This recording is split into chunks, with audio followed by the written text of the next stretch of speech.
పోవద్దు, ఒక్క చుక్క కింద పోవద్దు. లెక్క పెట్టండి, ఎవరు ముందు పోతున్నా చూడండి అమ్మా.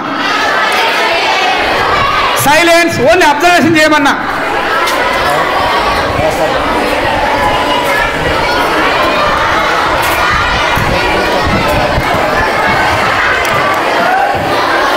ఓకే, మీరు అందరూ ఒక 10 కౌంట్ చేయండి. 1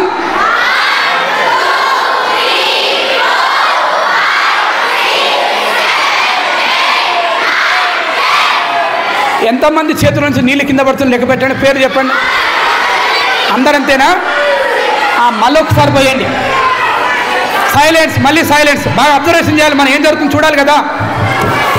మీరు నాకు 1,00,000 రూపాయలు ఇస్తారన్నా ఇలాంటి క్లాసులు ఫ్రీగా చెప్పను. నాకు చాలా విలువైంది నా టైం.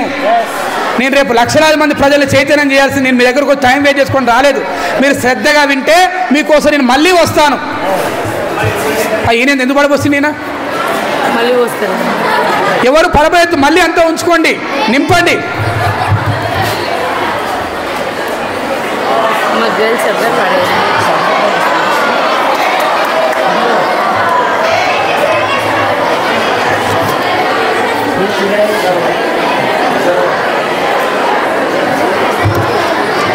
అమ్మ ఇప్పుడైనా జాగ్రత్త పట్టుకోవాలి, ఇప్పుడైనా నీళ్ళు కింద పడకుండా పట్టుకోవాలి, ఇప్పుడైనా మనం జాగ్రత్తగా పట్టుకోవాలి. కొంతమంది ఏ సంబంధం లేనట్టు చేయి వదిలేస్తున్నారు, అంటే ఎవరికి వారు యమునా తీరన్నట్టుంది ఇక్కడ పరిస్థితి. ఇప్పుడు బొట్లు బొట్టుగా పడుతున్నాయి నీళ్ళు కింద. కొద్దిగా జరగండి, నేను మాట్లాడుతాను అందరితోని. మీ జీవితంలో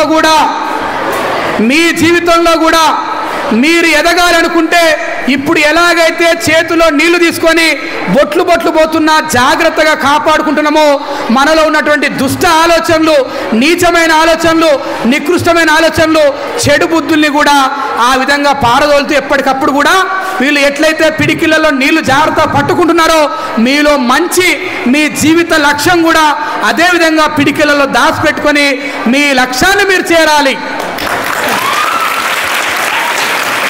మీ లక్ష్యాన్ని మీరు నా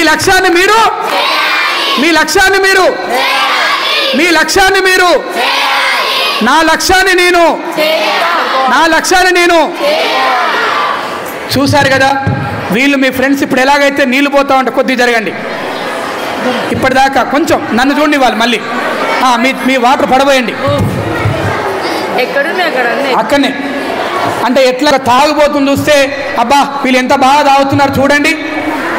ఒక బేవర్స్గా తిరిగే వాళ్ళని చూస్తే, అబ్బా ఈయన ఎంత బాగా తిరుగుతుంది. ఎక్కడ ప్రపంచంలో బేవర్స్ని ఆదర్శంగా తీసుకుంటారేనా? ఎవరిని తీసుకుంటారు ఆదర్శంగా? మంచోళ్ళు ఎవరు? మంచి వాళ్ళ మేమైనా వాళ్ళ చేతులు ఎత్తండి ఒకసారి మళ్ళీ. ఇగో మేడం గారు, ఇప్పటి నుంచి మీ స్టూడెంట్స్ అంతా మంచి వాళ్ళే. సార్లు మీరు చూడండి, మేడంలు మీరు చూడండి, మీ పిల్లలు ఈ నుంచి మంచి వాళ్ళు అవుతున్నామా లేదా? Yes or no? ఈ స్కూల్కి ఒక చరిత్ర ఉంది. తెలంగాణలో ఉన్నటువంటి ఒక 2 మండలాల జనాభా కలిపి స్కూల్ విద్యార్థులు.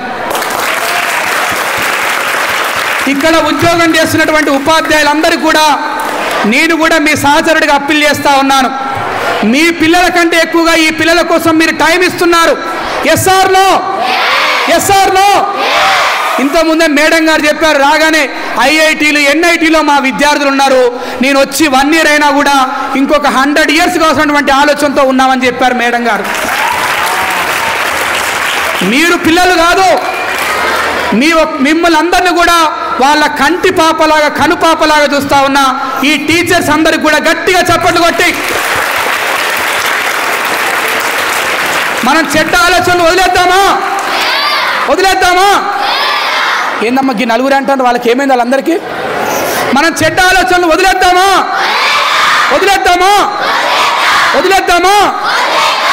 ఎస్, ఇప్పటి నుంచి మన కూడా ఇంటి దగ్గర తాగుబోతు ఫ్రెండ్ ఉన్నా మీరు పోయి కూర్చోండి. ఎవరైనా గంజాయి తాగే ఫ్రెండ్ ఉన్నా, మందు తాగే ఫ్రెండ్ ఉన్నా, మన అమ్మా నాన్న ఇళ్లలో ఏదైనా పని చేసుకొచ్చినా, టాపీ పనికి వెళ్ళినా, లేదంటే బస్సులలో బస్టాండ్లలో ఆటోలలో ఎక్కడైనా పని చేసినా కూడా మనం అటువంటి జీవితాలు బతుకుదామా?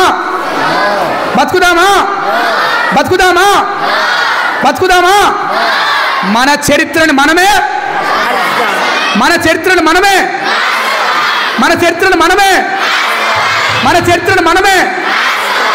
మార్చుకోవాలి. మార్చుకోకపోతే 21వ శతాబ్దంలో కూడా భారతదేశం ఏమైంది మీకు? హలో, ఏంది ఆయనకి ఏమైంది? హలో, ఏమైంది? ఏమైంది ఆయనకి? ఏమైందమ్మా నీకు? ఏమైంది? 21వ